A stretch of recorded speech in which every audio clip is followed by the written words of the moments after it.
সংগ্রামী সাথী ও বন্ধুগণ, দীর্ঘ 17 বছর লড়াই সংগ্রামের পর আজকে এই একটি অবৈধ ঘুষিতি বেগমের সরকারের পতনের পর এই বাংলার মুক্ত আকাশে আমরা সবাই মিলে কথা বলতে পারছি।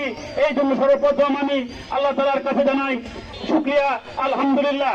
আলহামদুলিল্লাহ, খুব সুন্দর আমার র্যালি করেছে। আজকের এই যুবক আগামী দিনের দেশের ভবিষ্যৎ। আজকের এই যুবক আগামী দিনে এই দেশের ভবিষ্যৎ।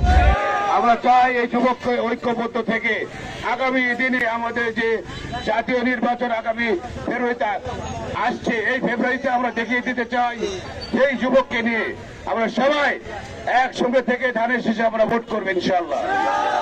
ঐক্যের কোনো বিকল্প নাই। ঐক্যের কথা বলেছে আমাদের নেতা তারেক রহমান।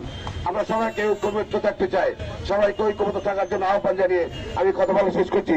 সকলকে বাংলাদেশ জাতীয়তাবাদী যুব দলের পক্ষ থেকে সালামি। আজকে নয়টি আদেশ যুব দলের ধন্যবাদ জানিয়ে আমার এই এখানে শেষ করছি। খোদাবে বাংলাদেশ মার্কা আছে কোনছে মার্কা কামরা জিয়ার তারেক জিয়ার ভর্তি ভাইয়ের